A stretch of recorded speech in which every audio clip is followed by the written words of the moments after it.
Cue the audience laughter. Yes, that's right. That's right.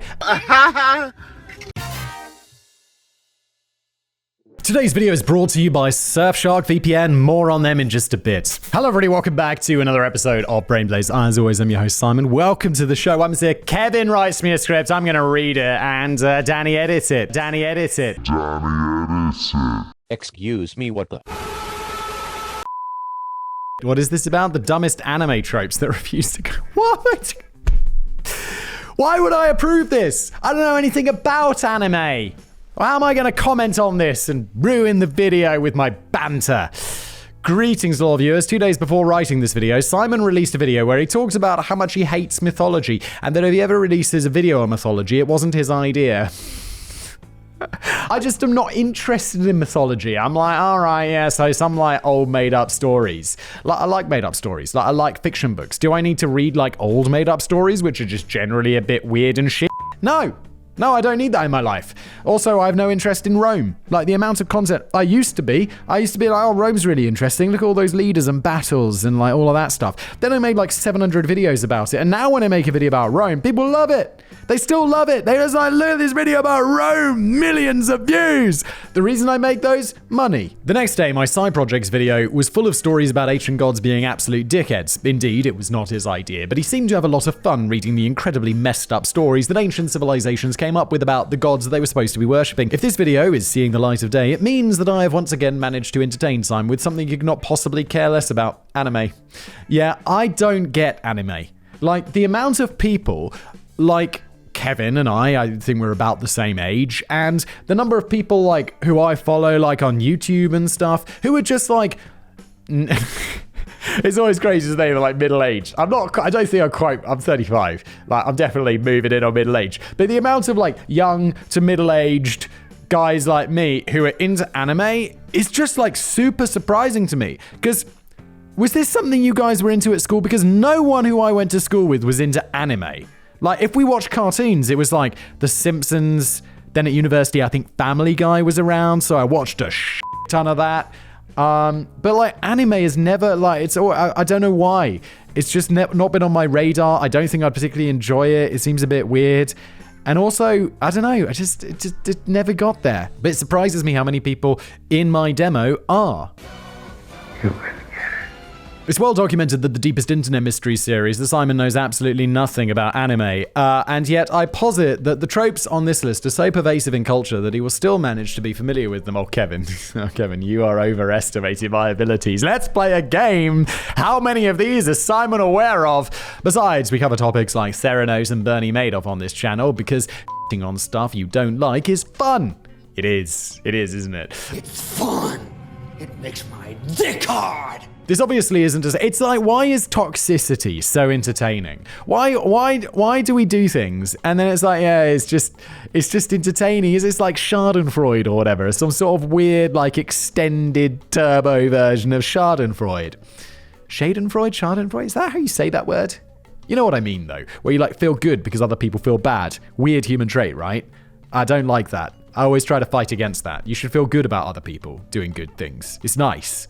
It's how we should all aim to be. This obviously isn't to say that all anime is bad, and I'm sure we could do a similar episode with American sitcom tropes. The tropes we'll be discussing today are most commonly associated with their usage in anime, but they have permeated much of Japanese culture and thusly American culture. Even if you don't care to watch anime, if you've ever so much as played a round of Street Fighter, nope, there's a good chance you'll be familiar with most of these ridiculous, overused tropes. Yelling out attack names.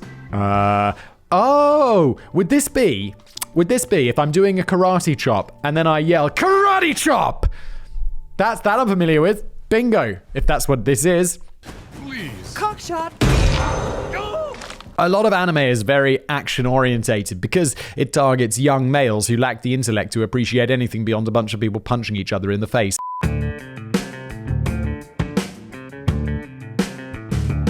However, even plots centered solely on violence can be a bit complicated for this prepubescent male audience, so they need everything spelled out for them in order to follow the action. Whether it's Hadouken from Street Fighter, Giga Drill Breaker from Gurren's Lagann, or All Might's United States of Smash, and I know I'm not getting these pronunciation rights, I'm not going to look them up. I'm just not going to because I'll be here all day. I got to do. It's extremely important for the fighters to make sure their opponents know exactly the name of the attack that will be used on them beforehand. You might think that the extended amount of time it takes to yell out these attack names might give the enemy time to figure out what's coming and how to defend against it, but that would make logical sense, and there's no place for that in cartoons. However, this extends beyond shows based on fights utilizing magic powers, where people can throw fireballs at one another. Even something as seemingly mundane as Prince of Tennis has the characters yelling out the names of their moves. Yes, there is a 178 episode anime about high school students playing tennis, and yes, they yell out the moves beforehand.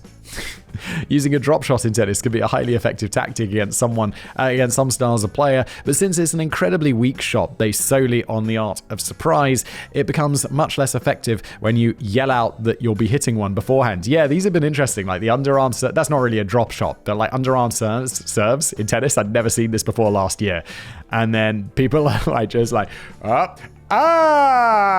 because people are like all the way back on the baselines and stuff, and it's like, that's quite, I mean, it's kind of like not very sportsman-y, but it is clever. However, the dialogue in these fight sequences or sometimes tennis matches extends well beyond simply calling out attack names. It's important not only to tell your opponent the name of your signature move, but to tell them why they can't stop it, how you're going to beat them, and why it's important that you win the fight, and maybe throw in some pointless name calling for good measure. 足をどうやって逃げるんだよサーキー This feels like the James Bond trope, where they're like the villain, like, no, Mr. Bond, I expect you to die right after I've told you my ingenious plan for how I'm going to take over the world. And then James Bond escapes and, like, you know, knows the plan.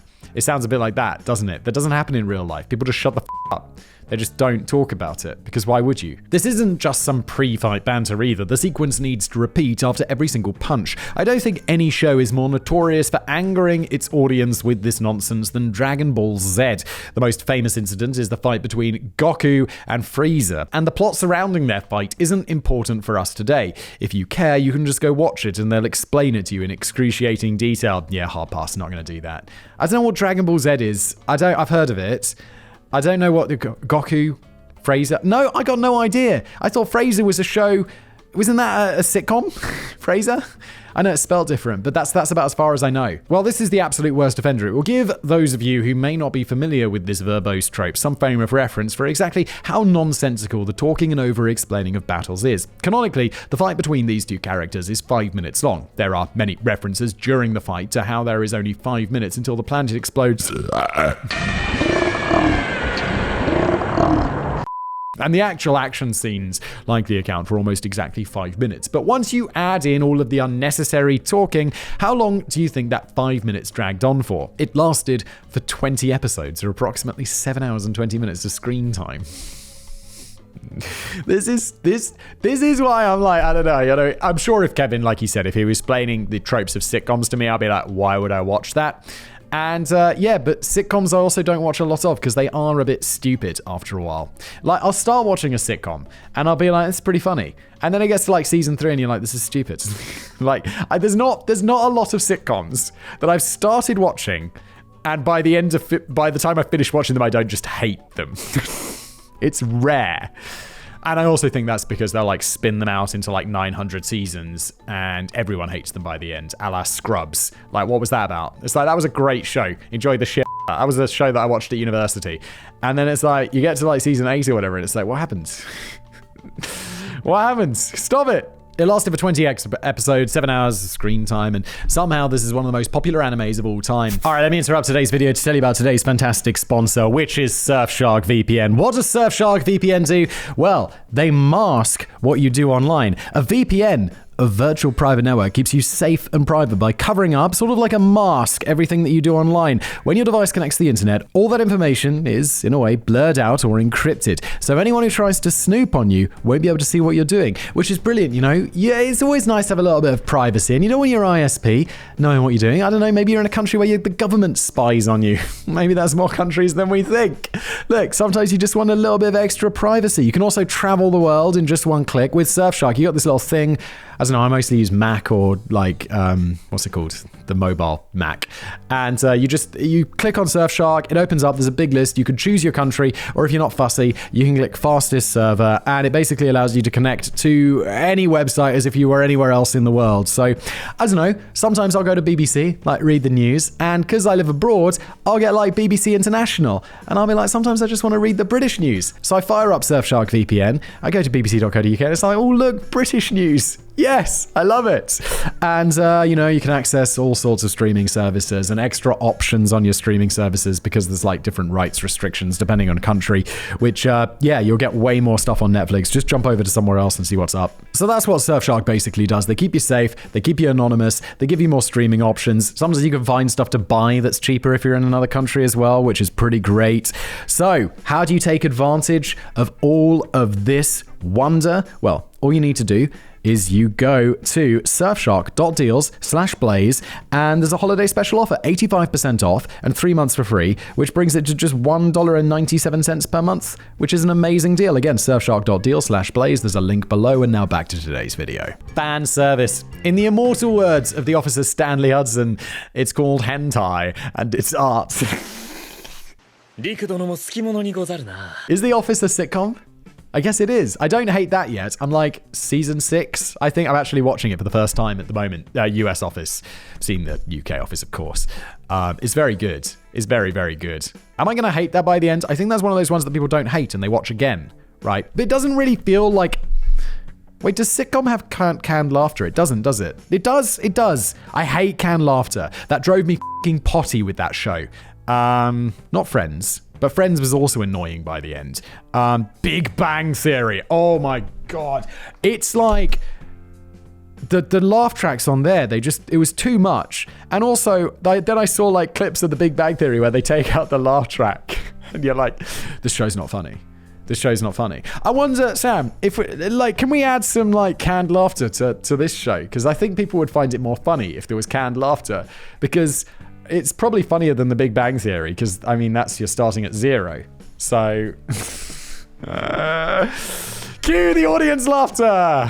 Yes, that's right. That's right. Last week tonight, I also saw that edited with the without the audience laughter, and it just wasn't as funny. It's amazing. Sam, let's start doing that. Let's put in audience laughter. I'm sure you can manage that. It's probably like barely any work, right?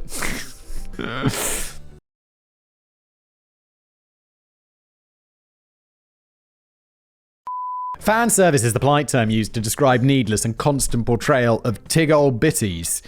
What the fuck is tig-ol bitty? What the fuck is going on? And other overly sexualized content.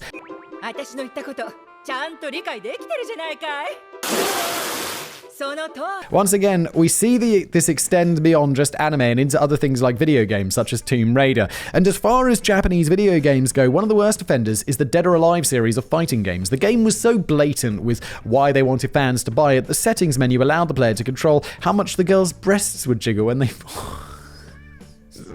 This is called fan service? That's so strange. If anime were believed as an accurate representation of the population of Japan, then I would have to assume that a girl sporting double F cups would be endlessly ridiculed by her friends being so underdeveloped. And when it comes to these shows, it doesn't matter what the setting is. Skilled warriors in peak physical condition, they will have a chest twice the size of their head and never wear armor that could protect it. For that matter, why bother with pants either? A skirt so short it doesn't even conceal a girl's panties is more than adequate protection on the field of war. Yeah, this is like one of those things where it's like, sexualized armor and stuff. It's like, no, that doesn't make... No, just no. Or maybe it's Food Wars, a show that genuinely taught me more about cooking than every show on the Food Network combined. Obviously, a show about culinary prowess will need to feature scantily clad men and women, and the quality of the food prepared is gauged by how much the delicious flavors compel the judges to tear off their own clothes. What the is going on, anime? I did just mention men as well, and it's true that a lot of male characters are designed for the sole purpose of being eye candy, but it's not nearly as egregious as the female character designs, to the shock of nobody. It doesn't matter what the show is about, where it takes place, or that the target audience may be children, the styles of characters used is always pretty similar in this regard. This becomes especially weird because the vast majority of anime tends to take place in school, either high school or middle school. High school's like, I feel was that what, 16 to 18? Because you Americans divide it into so many parts. We just have secondary school, 11 to 18. Boom! High school, middle school, junior school. I don't know what it's even called. Why is it so complicated? You have to change schools? What does that even... Why? Why would you change schools like every 2 years? Maybe I'm getting it entirely wrong. But the big point is, it's f***ing weird to have like middle school. I assume that's got to be like 15-year-olds like in some sort of vaguely sexualized anime thing. It's f***ing bizarre, to be honest. I don't like that. That means that best... I don't like that. Revelation! That means that best case scenario, these hypersexualized characters are in the 15 to 18 range. Nailed it. But there's no promise that they're even that old. The typical solution to how creepy that sounds, if they bother with one, is to make the younger characters some sort of demon or vampire that is actually like 200 years old. Okay. あいにく吸血鬼の知り合いはいなかったからな。 Isn't that's also the weird thing about, oh god, the movie with the sparkly vampires? Fuck! Twilight! That's the weird thing about Twilight, because there's Edward, right? Who's like, he's some sort of eternally old vampire. Like, let's say he's 200 years old or whatever, I don't know, or give a shit. I talked recently about how I'd seen the second one. I'd only seen the second movie in the Twilight series, and I've seen it at the cinema. Still can't figure out why. People were like, did you go to see it on a date with a girlfriend? And I'm like, I don't think I've ever dated anyone who would want to go to the Twilight movies because, I don't know, I don't date people who are insane. But the weird thing about that movie is, Edward Cullen, why the f*** do I know his full name? And Bella, whatever the f*** her name is, like, she's in school, and yes, he's biologically her age or whatever, but he's like a 200-year-old man. Like, the idea of dating even someone who's like 18 to me, I'm 35, it's like, what the f*** are you gonna talk about? Oh yeah, maths is hard. Like, what the f***? And he's like 200. He's gonna be like some wise-ass old man. Not wise-ass, he's gonna be like wise. He's gonna have like read all these books and be super interesting and have all this life experience. He's like, you know what I'm gonna do? Date a teenager. Edward, what the f***, man? What's wrong with you, Edward Cullen? Oh my goodness. Listen, you smell that shit? It smells like a toilet full of nasty ass shit. Did I say solution? No, I meant justification. It's still weird. It's f***ing weird. Along the same lines as fan service, there is also... Why is it called fan service? There is also the trope of a beach day episode, or in the case of video games, Dead or Alive and Extreme Beach Volleyball. These are filler episodes that don't advance the plot in any way and rarely feature any character development, but you get to see all of your favorite characters in their swimwear. These are cartoons though, right? It's weird. It's weird, A, that they're 15. It's also weird that they're cartoons. Most people are not with Stanley, right? Wait, is hentai the porn thing? Hentai's the porn thing, right? With the tentacles and all that. And it's art. Most people, I feel if there was a survey, most people would find that weird. Right? I should do a survey. But people are going to vote yes, because of course they would, because they're trolling. Right? Most people find that weird. That's a niche interest. I hope. Please.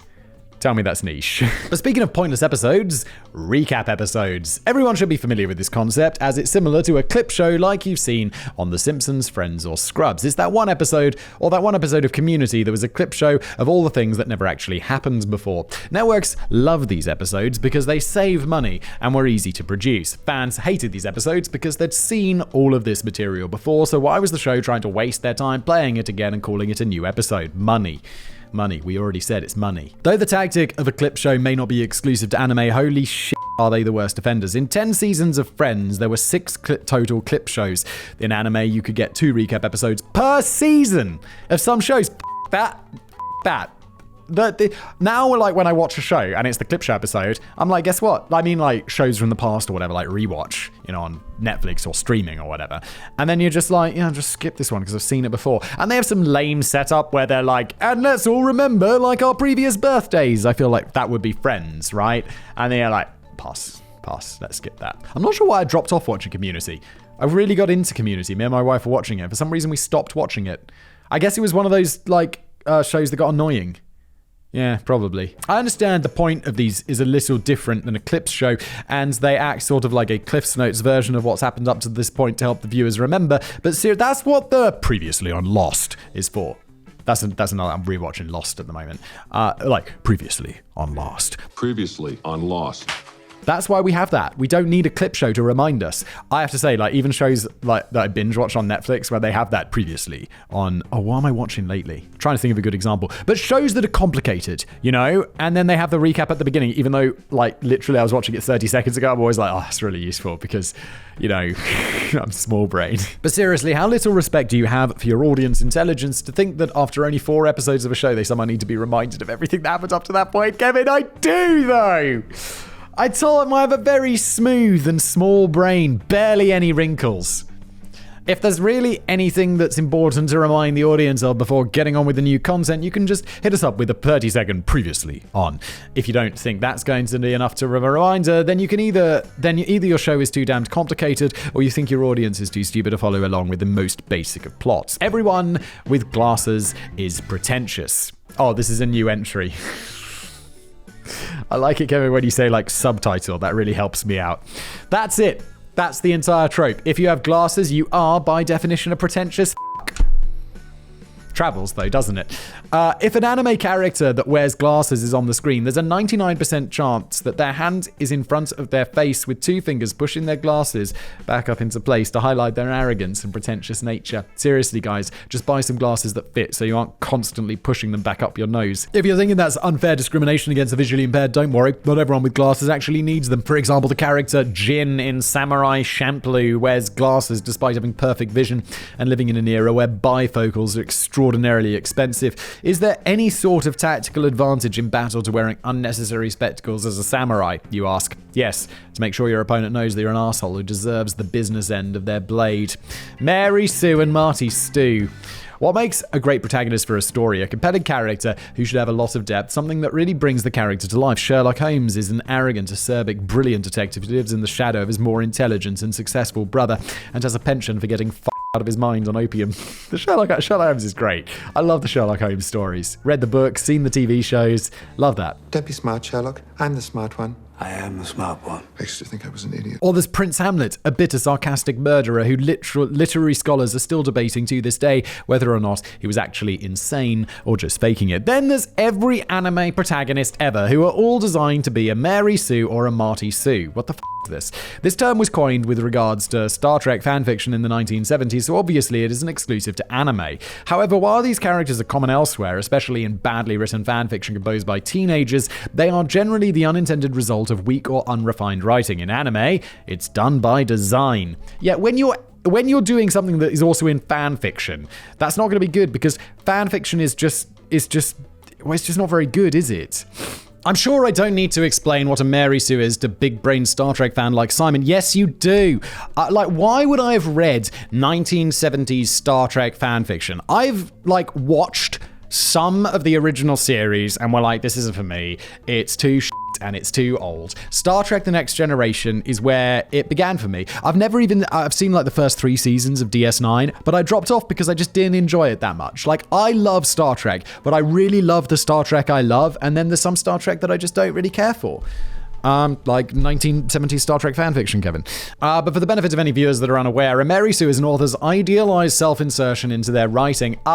This is like with bad writing, or it's like the main character is kind of a blank, so you can imagine yourself in the story. The character is meant to represent the perfect version of the author. Smart, funny, loved by everyone, gifted and knowledgeable in literally everything, unwaveringly good, beautiful, and usually lacking in any character flaws. Wow, Kevin, it just sounds like you've just done a description of me. Yes, sir. The male version of this is called a Marty Stu. Although the character is meant to be the author's idealized version of themselves, they can also become a stand-in for the reader or viewer as well. This is the primary goal of most male protagonists in anime, and it is unbearable. Because the Mary Sue archetype in anime is a deliberate construction of the creators rather than an unconscious side effect of bad writing and wish fulfillment, the characters are intentionally designed to be as bland as possible. After all, how can the unwashed masses possibly identify identify with a character that has some sort of opinion or original thought in their head. It's best to make sure these protagonists have no thoughts, opinions, or personal interests. In fact, why not make them all completely oblivious to their surroundings? The writers seem to believe that the viewers must all be terrible with the opposite sex, possibly a fair assumption if they're sitting at home watching anime, so the protagonist should be totally blind to the constant advances of other characters. I don't care if she's a girl or a baby or somebody's grandmother. I'll still knock her out. The only time the main character isn't totally unaware that these girls are hitting on them is in harem anime. That exists. Okay. Yes, there is a genre of anime referred to as harem, and it's the most unrealistic and ludicrous thing ever. Far crazier than all that involving magic powers. Obviously, you're familiar with the concept of a love triangle, but what if instead of a guy and 2 romantic partners, it was a guy and 5 potential romantic partners? Fuck yeah! Yeah, I'm familiar with harem. And even though all 5 girls are fighting over the most bland human being to ever exist and constantly profess their love for him, they are also totally best friends with one another. Oh yeah, and all of this usually takes place in high school, a place where jealous girls are notoriously civil with one another. Although this is a trope that viewers would be much better without, it's unlikely that it'll ever go away. Enabling wish fulfillment fantasies is a powerful way to draw viewers, so rather than eradicating this tired nonsense, I expect that they'll take it in the completely opposite direction. In the future, the protagonist of these vapid harem shows will be a green screen character, and the shows will be watched in VR with the viewer's likeness or avatar being superimposed onto the main character. If the audience wants to live out their fantasies, then why not allow them to experience it more personalized? This sounds like a holo novel from Star Trek, which I love the idea of. Like in Next Generation, like Picard plays as Dixon Hill, the detective. I'm like, that would be sick. And if the audience doesn't mind that they're living out their fantasies with 3D rendered cartoon characters, then who are we to judge? Viewers could even select their hobbies from a drop-down menu so that the character could be adjusted to reference that hobby. This is where we're going. I have no doubt in my mind that technology is going to advance to the point where this is entirely possible. That bit started off as a joke, but there's probably a lot of money there. I guess I'll end the episode here because I have to make a couple of phone calls to Oculus and Kyoto Animation on a completely unrelated matter. It is the future. It's unquestionably. I'm sure companies are already working on this, and it's going to blow our f***ing minds. Thanks for watching.